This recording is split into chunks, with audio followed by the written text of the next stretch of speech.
الحمد لله كفى وسلام على عباده الذين اصطفى أما بعد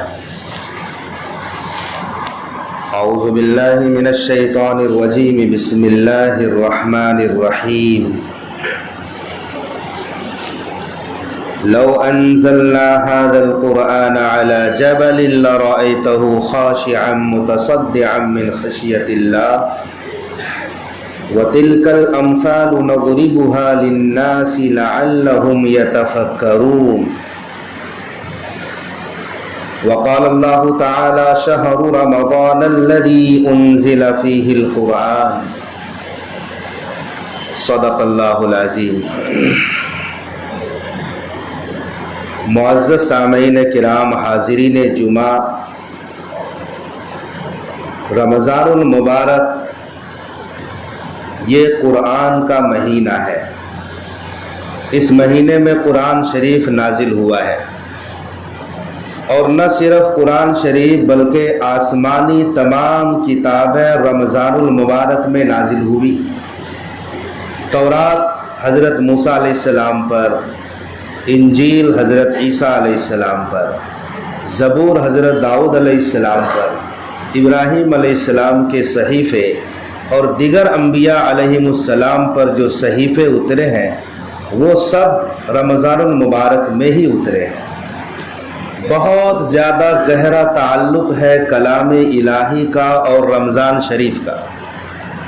یہی وجہ ہے کہ جناب رسول اللہ صلی اللہ علیہ وسلم رمضان المبارک میں حضرت جبرائیل علیہ السلام کے ساتھ خصوصاً رمضان کے اخیر اشرا میں قرآن شریف کا دور فرمایا کرتے تھے. یعنی جبرائیل علیہ السلام سے آپ قرآن سنتے تھے اور آپ پھر جبرائیل کو قرآن شریف سنایا کرتے تھے. اسی لیے رمضان المبارک میں قرآن شریف کی تلاوت کا اہتمام دیگر مہینے کے مقابلے میں زیادہ کرنی چاہیے.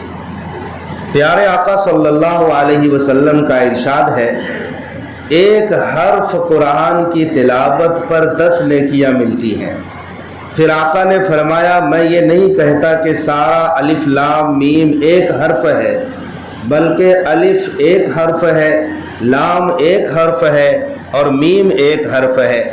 گویا جس نے الف لام میم کی تلاوت کی اس کو 30 نیکیاں ملتی ہیں. یا کسی نے علم کہا قرآن میں، علم ترا، علم کسی نے کہہ دیا تو اس کو 30 نیکیاں ملیں گی. رمضان المبارک میں قرآن کریم کی تلاوت کا اہتمام دیگر مہینے کے مقابلہ میں مسلمانوں کے یہاں زیادہ ہوتا رہا ہے. اسلاف امت قرآن کی تلاوت خوب کیا کرتے تھے. یہ قرآن کل قیامت کے دن ہمارے لیے سفارشی بنے گا. حدیث پاک میں آتا ہے، قرآن الگ سفارش کرے گا اور روزہ الگ سفارش کرے گا. قرآن کہے گا، یا اللہ میں نے اسے راتوں کے جاگنے سے سونے سے منع کیا، رات میں اسے جگایا، اس نے قرآن کریم کی تلاوت کی، اے اللہ میری سفارش اس کے حق میں قبول فرما. وہی روزہ سفارش کرے گا، یا اللہ میں نے اسے کھانے پینے سے روکے رکھا، اس لیے اس کے حق میں میری سفارش قبول فرما، اور دونوں کی شفاعت قبول کی جائے گی. قرآن کریم اللہ کا کلام ہے. اس کلام کے اندر وہ پاور ہے جس کے بارے میں اللہ نے قرآن کریم میں صاف کہا ہے کہ اگر ہم اس قرآن کو کسی پہاڑ پر اتارتے، پہاڑ کی مثال اس لیے دی گئی ہے کہ پہاڑ ظاہری طور پر سب سے مضبوط مانا جاتا ہے. گھر مکان کے مقابلے میں پہاڑ زیادہ مضبوط مانا جاتا ہے. لو انزلنا ھذا القرآن علی جبل، اگر ہم اس قرآن کو پہاڑ کے اوپر نازل کرتے، لرأیتہ خاشعا متصدعا من خشیۃ اللہ، تو اے مخاطب تو پہاڑ کو دیکھتا کہ کلام الہی کی وجہ سے پہاڑ چور ہو جاتا، جھک جاتا، دب جاتا. یہ کلام الہی کی تاثیر ہے. تصدع کہتے ہیں ڈبے میں کوئی مواد ہو اور وہ بلاسٹ کر جائے، ایک دھماکہ ہو جاتا اگر ہم قرآن کو پہاڑ پر نازل کر دیتے۔ یہ وہ اللہ کا کلام ہے، لیکن امت مسلمہ اسی کلام پاک کو اپنے زبان سے تلاوت کرتی ہے، زبان نہیں پھٹتی، کان سن لیتے ہیں، کان پر کچھ اثر نہیں ہوتا۔ اس کی وجہ کیا ہے؟ جناب رسول اللہ صلی اللہ علیہ وسلم پر جب پہلی دفعہ قرآن اترا تھا غار حرا کے اندر، تو آپ صلی اللہ علیہ وسلم کی طبیعت خراب ہو گئی، سخت سردی محسوس کر رہے تھے آپ، اور آپ لڑکھڑاتے پیروں کے ساتھ اماں خدیجہ کے پاس آئے تھے اور فرما رہے تھے زملونی زملونی، مجھے کمبل اڑھا دو، مجھے کمبل اڑھا دو۔ یہ قرآن کریم پہلی دفعہ نازل ہوا تھا اور جبریل علیہ السلام سے یہ پہلی ملاقات تھی، تو آپ کے اوپر اتنا اثر ہوا۔ صحابہ فرماتے ہیں کہ جب نبی اکرم صلی اللہ علیہ وسلم پر وحی نازل ہوتی تھی، قرآن کریم اترتا تھا، تو وحی کے بوجھ کی وجہ سے آپ اگر اونٹنی پر سوار ہوتے تو اونٹنی بیٹھ جاتی تھی۔ ایک صحابی فرماتے ہیں کہ میری ران پر اللہ کے نبی اپنا سر مبارک رکھ کر آرام فرما رہے تھے، اسی اثنا میں قرآن اترنا شروع ہوا، وحی نازل ہونے لگی، یوں محسوس ہونے لگا مجھے کہ میری ران کی ہڈی ٹوٹ جائے گی۔ یہ کلام الہی کا اثر تھا، اتنا وزنی کلام ہے، لیکن پیارے آقا صلی اللہ علیہ وسلم کے قلب اور دل نے اس کلام کو کیسے قبول کیا، کیسے اس دل میں اللہ تعالیٰ نے وہ طاقت بھر دی؟ علماء فرماتے ہیں کہ اسی کلام الہی کے جلال کو برداشت کرنے کے لیے اللہ تبارک و تعالیٰ نے ہمارے نبی کے قلب کا، جسے شق صدر کہتے ہیں، ہارٹ سرجری کی اللہ تعالیٰ نے۔ وہ اس طرح سے 4 مرتبہ پوری زندگی میں ہمارے نبی کے دل کو نکال کر باہر دھویا گیا ہے۔ بخاری شریف کے اندر بھی ہے، پہلی دفعہ آپ کی عمر جب 4 سال کی تھی، حضرت انس رضی اللہ عنہ سے روایت ہے کہ اماں حلیمہ جو قبیلے بنو سعد سے تھے، ہمارے نبی وہاں پرورش پا رہے تھے، بچوں کے ساتھ کھیل رہے تھے کہ جبریل علیہ السلام تشریف لائے اور آپ کو لٹا دیا اور آپ کے سینے کو چاک کیا، پھر وہاں سے دل نکالا، اور دل کو بھی جب چیرا گیا تو چھوٹا سا ایک خون کا لوتھڑا کی شکل میں نکالا اور پھینک دیا اور کہا کہ یہ شیطان کی طرف سے ہے، اور پھر دل کو صاف کیا گیا، پھر سینے کے اندر ڈال کر سینے کو سی دیا گیا۔ یہ اسی کلام الہی کے بوجھ کو برداشت کرنے کے لیے یہ سب کچھ کیا جا رہا تھا کہ دل اس طرف مائل ہو جائے، دل میں وہ سختی اور طاقت پیدا ہو جائے۔ پھر یہی پروسیس 10 سال کی عمر میں کیا گیا۔ پھر نبوت سے عین قبل جب جبریل علیہ السلام غار حرا میں آنے والے تھے، ٹھیک اس سے پہلے 40 سال کی عمر میں یہی عمل ایک مرتبہ پھر ہوا۔ یہ کیوں ہوا کہ کلام الہی جو عظمت و جلال والا کلام ہے، یہ اترنے والا ہے، تو جو پہاڑ برداشت نہ کر سکے وہ انسانی دل کیسے برداشت کر سکے؟ اسی لیے ایک روحانی طور پر دل کو منور اور مجلہ کیا گیا تاکہ کلام الہی دل میں سما سکے۔ اور پھر چوتھی مرتبہ وہ مشہور واقعہ معراج کے سفر میں جو ہوا تھا، جب آپ کو جبریل اور میکائیل علیہ السلام معراج میں لے جا رہے تھے تو حتیم کے پاس آپ کے سینے کو باہر، آپ کے قلب کو نکالا گیا اور زمزم سے دھویا گیا تھا۔ بہرحال اب اس کی یوں مثال دی جاتی ہے کہ جس طرح سے بجلی ہے، بجلی کا کنیکشن پنکھے اور بلب میں کیا جائے تو بلب روشن ہو جاتا ہے، پنکھا چلنے لگتا ہے۔ حالانکہ بجلی میں کرنٹ ہے، گرمی ہے اس کی اصلیت، انسان کو کرنٹ لگتا ہے، انسان جل جاتا ہے، آگ کے شعلے نمودار ہو جاتے ہیں، گرمی ہے۔ لیکن اگر اسی کنیکشن کو اے سی کے ساتھ جوڑ دیا جائے تو ماحول میں ٹھنڈک پہنچ جاتی ہے۔ فریج کے ساتھ کنیکشن کر دیا جائے تو پانی جم جاتا ہے، ٹھنڈا ہو جاتا ہے۔ کمپریسر نے گرمی کو ٹھنڈی میں بدل دیا ہے۔ عظمت والا کلام تھا یہ قرآن کریم، کہ اگر ڈائریکٹ امت مسلمہ کے سینے پر نازل ہوتا تو انسان کا سینہ اور کلیجہ پھٹ جاتا۔ یہ صدقہ ہے میرے اور آپ کے آقا حضرت محمد مصطفیٰ صلی اللہ علیہ وسلم کا کہ جن کے سینے مبارک کو اس قابل بنایا گیا سرجری کر کے صاف ستھرا کر کے کہ اس عظمت والے کلام کو لے سکے، لوڈ برداشت کر سکے، پھر نبی کے صدقے میں ساری امت کو یہ عظمت والا جلال والا کلام جمال کے اندر تبدیل کر کے دے دیا گیا۔ اب امت اپنے بچوں کو حافظ قرآن بناتی جائے گی، اب سینہ پھٹے گا نہیں، زبان جلے گی نہیں، کیونکہ جتنا لوڈ برداشت کرنا تھا وہ مصطفیٰ کریم صلی اللہ علیہ وسلم نے برداشت کر لیا ساری امت کی طرف سے۔ یہ عظمت والا کلام ہے۔ معزز سامعین کرام، قرآن کریم یہ انقلابی کتاب ہے، معجزاتی کتاب ہے، اپنے اندر تاثیر رکھتا ہے یہ کلام۔ اس کلام نے بڑے بڑوں کے دل کی کایا پلٹ دیا ہے۔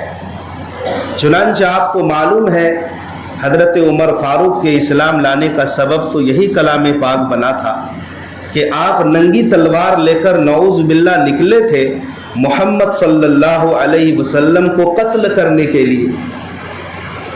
وہی جڑ ہے اصل اسلام کی، اگر اسی جڑ کو ہم کاٹ دیں گے پھر اسلام کا پودا آگے پھلے پھولے گا نہیں۔ چنانچہ ننگی تلوار لے کر نکلے ہیں عمر رضی اللہ عنہ۔ یہ چھوٹا فیصلہ نہیں تھا حضرت عمر کا، بہت بڑا فیصلہ تھا۔ راستے میں نعیم ابن عبداللہ صحابی مل گئے، نئے نئے مسلمان ہوئے تھے، دیکھا کہ عمر تیور میں ہے، کہا عمر کیا بات ہے، کہاں جا رہے ہو؟ کہا محمد صلی اللہ علیہ وسلم محمد کو قتل کرنے جا رہا۔ نعیم ابن عبداللہ نے سوچا کہ عمر کا رخ ذرا پھیر دیتا ہوں، تو کہا کہ عمر وہاں جا کر کیا کرو گے؟ اپنی بہن اور بہنوئی کی خبر لو، وہ مسلمان ہو چکے ہیں، اسلام وہاں پہنچ چکا ہے۔ حضرت عمر کا سننا تھا کہ حضرت عمر نے رخ پھیرا، بجائے محمد کی طرف جانے کے اب اپنی بہن فاطمہ کی طرف جا رہے ہیں۔ وہاں جا کر دروازے پر دستک دی، کچھ کلام کی آہٹ محسوس کی حضرت عمر نے کہ اندر کچھ پڑھا جا رہا ہے۔ پڑھانے والا حضرت خباب استاد ہے اور بہن بہنوئی کو پڑھا رہے ہیں۔ حضرت عمر نے دستک دی، فوراً قرآن کے کچھ نسخے تھے، چھپایا گیا۔ حضرت عمر اندر گئے، بہن کو مارا، بہنوئی کو خوب مارا، لہو لہان کر دیا۔ کہا تم کیا پڑھ رہے تھے؟ بہن نے کہا کہ تم ناپاک ہو، غسل کرو، طہارت حاصل کرو۔ چنانچہ غسل اور طہارت کے بعد جب وہ نسخہ سامنے لایا گیا تو حضرت عمر نے پڑھنا شروع کیا، اننی انا اللہ لا الہ الا انا فاعبدنی واقم الصلاۃ لذکری۔ پڑھنا تھا کہ حضرت عمر زار و قطار رونے لگے۔ کہا بہن جلدی لے کر چلو، مجھے محمد کے دامن میں سما جانے دو اور فوراً مجھے اسلام کا کلمہ پڑھا کر مسلمان کر دو۔ وجہ کیا بنی؟ قرآن کریم جو عظمت والی کتاب ہے، جو تاثیر والی کتاب ہے، قرآن کو سنا تو حضرت عمر رونے لگے۔ ٹھیک اسی طرح طفیل بن عمرو الدوسی بہت بڑا شاعر بھی تھا اور اپنے قبیلے کا سردار بھی تھا۔ جب یہ مکۃ المکرمہ عمرہ کی غرض سے آیا تو ابو جہل اور دیگر دشمنان اسلام سامنے آئے۔ کہا طفیل تم عمرہ کرنے آئے ہو، لیکن ایک بات کی طرف ہم تمہیں ایک بات سے خبردار کرنا چاہتا ہوں کہ محمد کا کلام مت سننا۔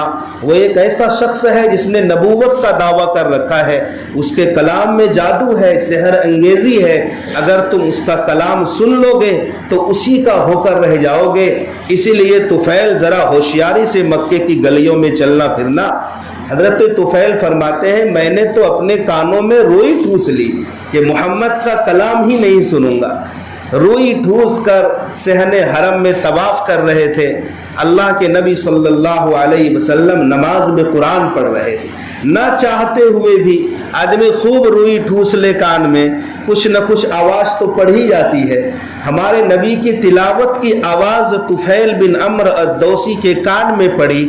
بے ساختہ کہا طفیل تم یہ کیا کر رہے ہو؟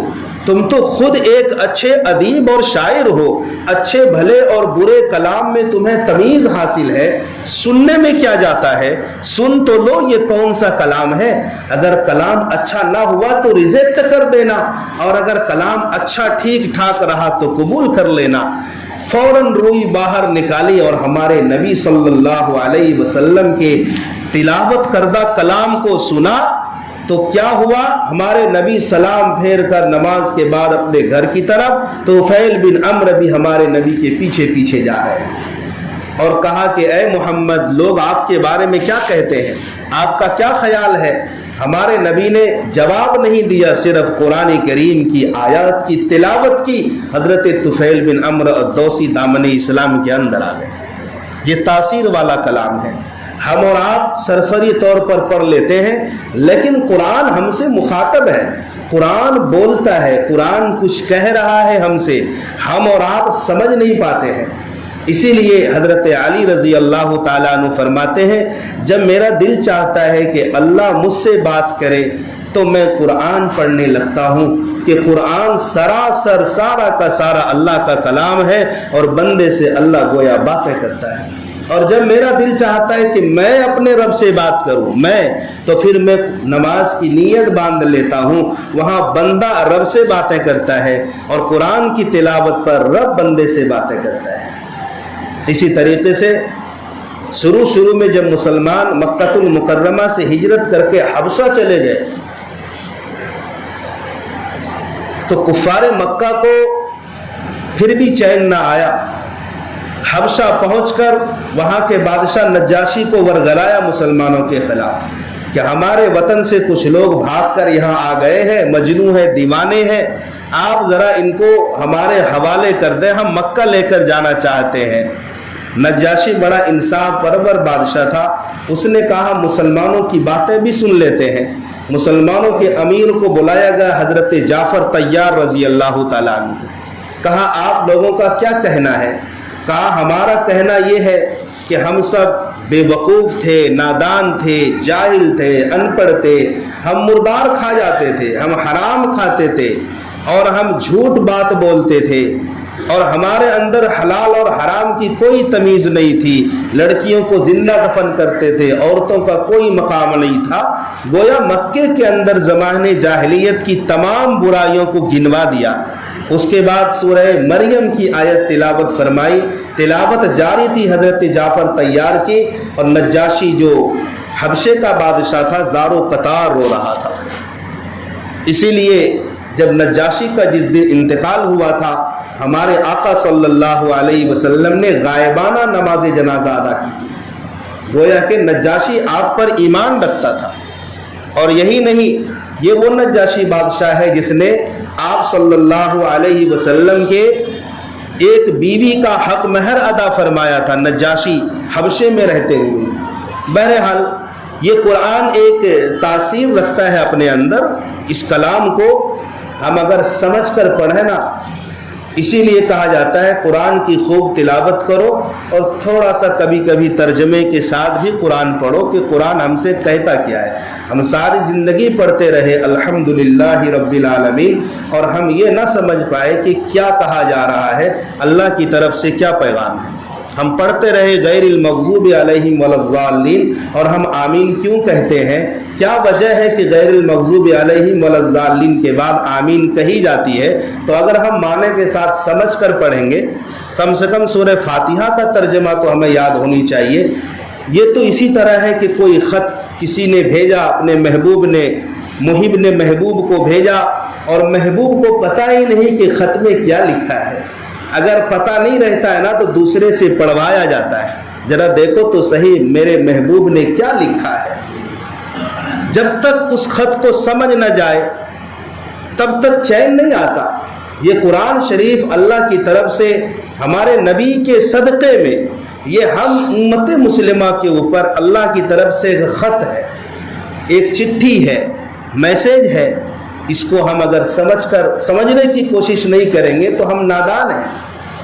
اسی لیے قرآن کریم یہ وہ عظمت والی کتاب ہے جس کی حفاظت کی ذمہ داری بھی اللہ نے لی ہے۔